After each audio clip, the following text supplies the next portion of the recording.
Uko unasikiliza Baraka1 TV kutoka nchini Jamhuri ya Kidemokrasia ya Kongo. Ni saa 6 saa za Afrika Kati, ikiwa 7 majira Afrika Mashariki. Rajabu Akili Kabonga, the one and only town DJP, ndiye ambaye anakuletea haya matangazo kwa siku hii ya leo na mchana huu. Karibuni sana ndugu jamaa na marafiki kokote ambako mnakuwa mnasikiliza matangazo yetu. Ili kupata habari zetu na moto, ni kulike pia na kusubscribe Baraka1 TV. Tuko Facebook pamoja na TikTok, unaweza kulike na kufollow, ndivyo utakuwa mtu wa kwanza kabisa unapata haya matangazo kila wakati. Operesheni Saidia Mzalendo bado inaendelea, na kama unajua haujaungana na operation hii ama tayari umeungana na operation hii na unataka pia kuendeleza, ni kuweza kutumia namba ambazo unaziona hapo kwa screen yako ili tuweze kuwasiliana moja kwa moja na Baraka1 TV. Ni special dedication, si ni special moment kwa General Rukumeta ambaye amefariki, ambaye ameaga dunia.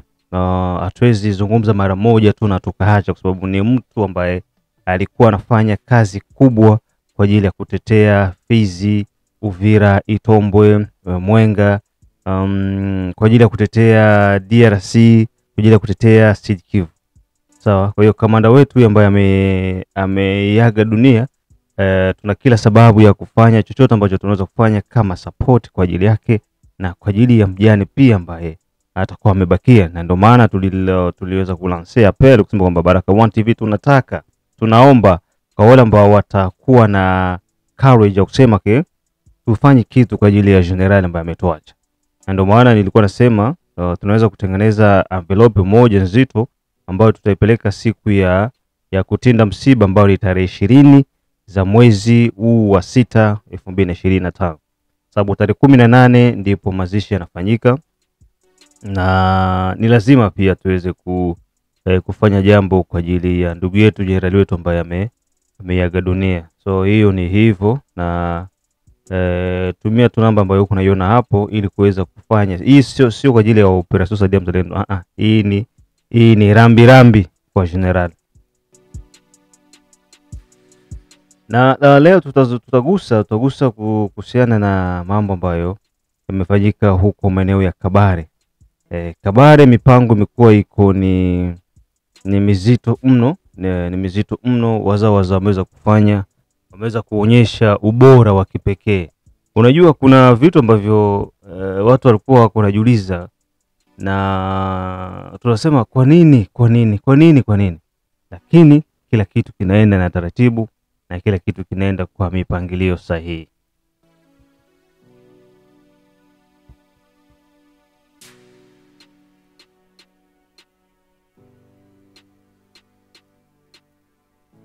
Wazalendo walifanya hatua moja kubwa sana, na hatua hii ndiyo ambayo inapelekea kuonyesha njia kwamba kweli kumbe kila kitu kinawezekana.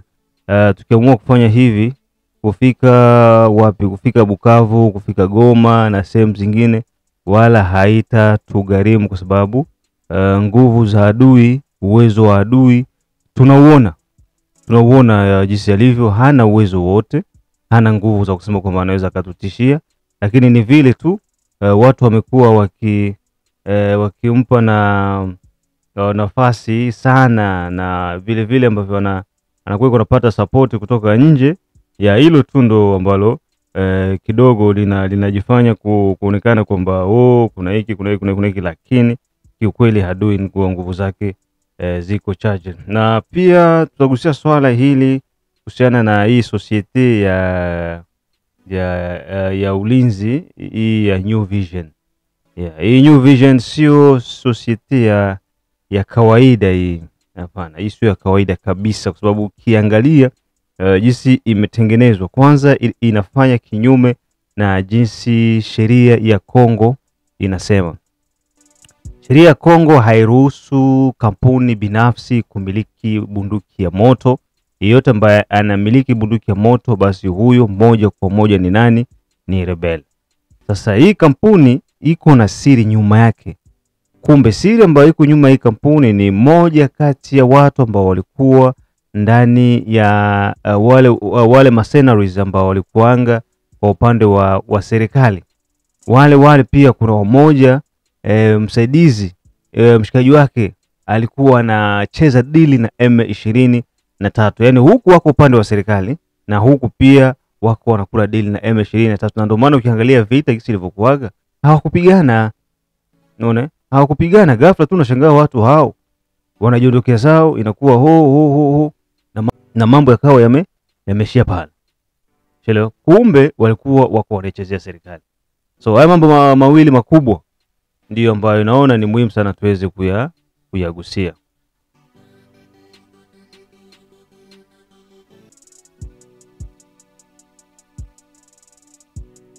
Tuanze na hili swala la waza.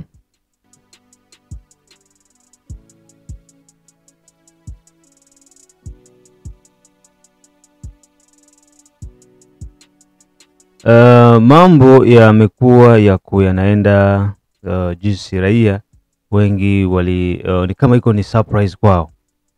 Kama iko ni surprise kwa sababu walikuwa wanategemea na walikuwa wanajiuliza kwa nini waza wanashindwa kufanya kazi ambayo sisi tunataka wafanye. Kwamba kwa nini wasichukue maeneo zote ambazo ziko mikono ya M23? Kwa nini? Majibu yake ni kwamba mipangilio ya vita inaenda kulingana na harakati. Sawa? Inaenda kulingana na nyakati, na pia inaenda kulingana na mipango ambayo watu wamefanya. Sasa ikiwa wazalendo walikuwa hawajaamua kushambulia, na ile ilikuwa ni kwa sababu gani? Kwa sababu kama unavyojua sisi ifutuambiane kweli, hatuna silaha za kutosha, hatuna risasi pia za kumimina. Kwa hiyo kinachofanyika ni nini? Hatuwezi kwenda kwa ataki moja kwa moja. Inabidi tu tunafanya ile maambiskali, maambush.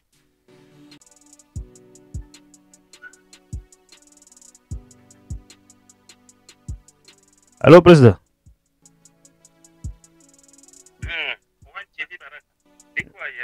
Sawa, mambo ni sawa. Unaamkaje? No, sisi tupo sawa, tupo kwa kipindi saa hizi. Tunaendelea vizuri. Mimi nawapata vizuri kwenye WTV. Operation Saidia Mzalendo. Okay. Tuko tunaongea na president wa movement ya Makanaki, na hapa tuko direct kwa B1 TV. Sijui utakuwa na jambo lolote la kuzungumza saa hizi? Ndio. Sasa mpango iko aje? Mpango iko aje juu ya hii Operation Saidia Mzalendo 1 TV Baraka? Mpango iko aje juu ya kifo cha hayati ametuacha mzalendo mkubwa? Mzalendo mkubwa ndio hii ambayo tuko tunashughulika nayo, na nafikiri kulingana na programu ambazo zipo tutakuja kumuona tu, hilo wala halitakuwa na shida yote. Kuna namba zao? Namba zao niko nazo, lakini niko na namba za ya familia ama kati ya movement. Namba za mwenye general niko nazo. Za hayati mwenyewe? Sasa hivi nakutumia namba za makamu wake na ni mdogo yake. Anaitwa Mingiti. Okay. Ikiwa ni operation Saidia Mzalendo, mnapaswa muoperewe na hii. Okay, sawa.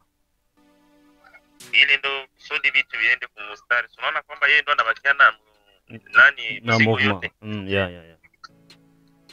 Na operation zote mnapaswa mfanye we naye. Kwa hii jamaa ingine baki. Okay, sawa. Tutafanya hivyo kwa sababu ni jukumu letu. Nakupa namba zake basi. Okay, mimi nakutumia namba zake na pia nampatia namba zako. Okay. Ili muendelee na operation. Sawa. Sasa ni vyema jinsi nimekupata kwa sasa hivi.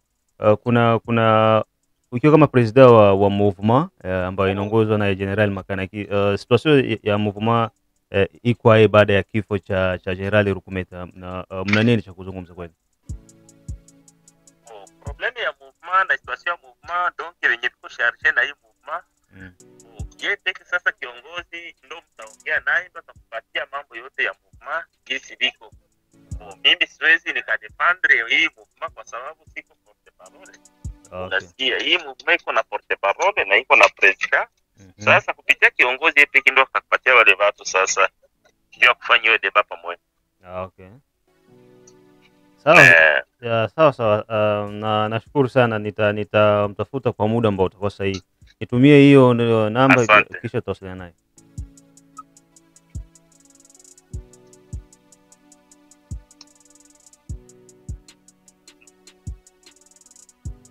Yeah, president wa mouvement ya General Makanaki huyo. So tumeingia ndani ya matangazo, lakini sio shida. Nafikiri tulikuwa tunazungumzia kuhusiana na mambo ya Kabare, jinsi hali iko nenda, na hii pia nalo ni la muhimu nalo pia kuliingizia kati, kwa sababu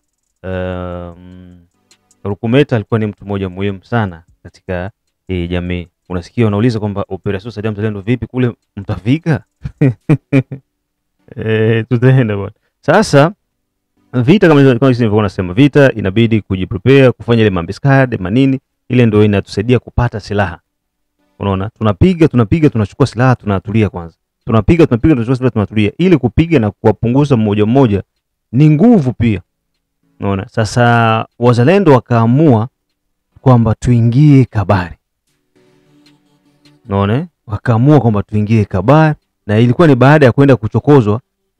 Walipokuja kuchokozwa akasema, hao jamaa mbona wanazingua? Unaona?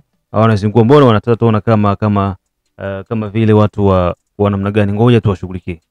Ndo hapo sasa wazalendo wakashuka, na baada ya kushuka ndo kupiga kuwatoa kule, kuwakimbiza. Watu ni mifiatu tu. Unaona? Mifiatu, unajua mtu ikiwa kunakimbia sometimes kiatu kikianguka kinabaki, kinakuwa ni kizito. Kwa hiyo wakajikuta kwamba wazalendo wanaingia Kabare Centre. Wakakontrole Kabare Centre yote. Wanajitanua maeneo yote.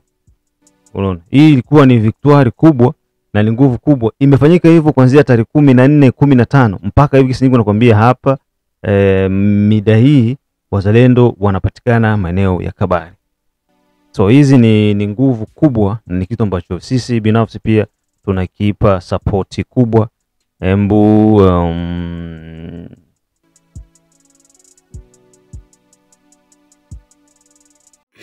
ndio vile tuko Bagira. Kwa Bagira kabisa hapa kwa hospitali ya Bagira. Kwa hospitali ya Bagira kabisa. Tuko kwenye tuko.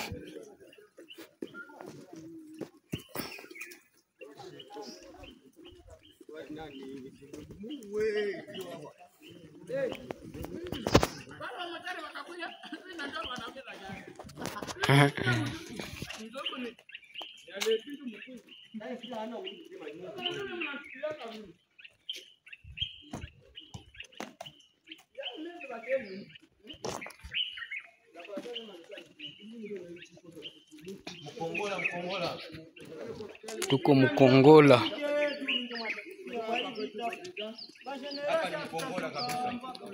Mkongola kabisa, tuko kabisa.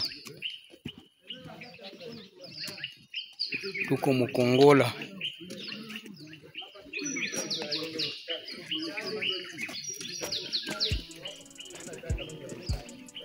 Tuko Mkongola.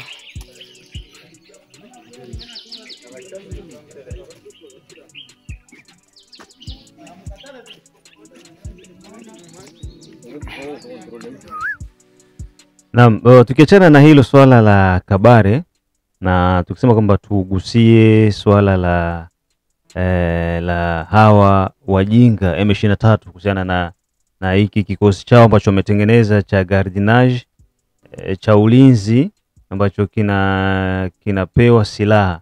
Unaona wamefanya kinyume kabisa. Kwanza wameenda kinyume na serikali ya Kongo. Hairuhusu watu kumiliki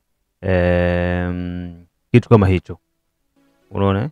Hairuhusiwi mtu kumiliki kikundi cha kushikilia silaha ambacho kinalinda, kinakaa na bunduki, na hivyo kinakuwa kiko klase kama vile ni groupe armée, kama ni rebellion.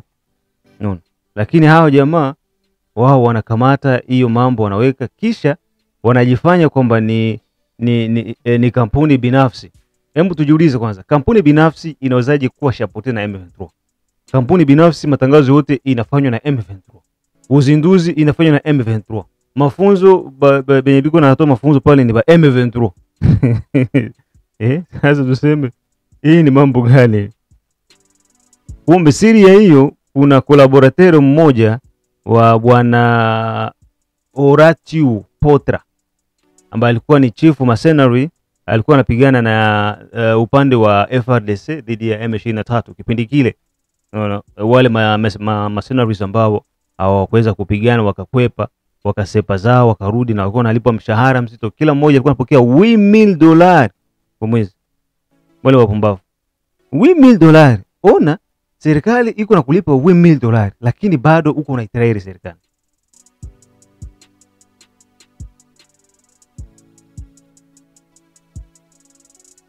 Unaona? Wale ndo wamiliki wa hii kampuni wakishirikiana na M23. Donc tuseme kwamba walikuwa wanakula ngambo zote. Wanakula huku, wanakula na huku. Wanakula huku, wanakula na huku. Sasa tusikilize mwanaharakati anasemaje juu ya hili swala la kampuni la ulinzi ndani ya jiji la Goma. Message à la population de Goma et ses environs. Chère population, M23, il me comprend comme Abiko incapable pour sécuriser ville à Goma et ses environs. C'est pourquoi bah me créer service de gardiennage ya Bongo, bah me bapatia mabunduki. Jina ya ile service de gardiennage njo New Vision Security. Hii service ya gardiennage msiwapatie wakati usibie msiwapatie kazi wakechunga kwenu. Leur mission principale, c'est d'espionner toute personne. Cette service de gardiennage, ce ne sont pas des civils, mais ce sont les M23, Benyabanavala, Teni, de Yabazamu. Chère population de la ville de Goma et ses environs, l'air est grave. Vous devez être tellement vigilants. Vous devez être tellement vigilants. Ne soyez pas trompés parce qu'ils sont les armes. Ces gens sont des M23.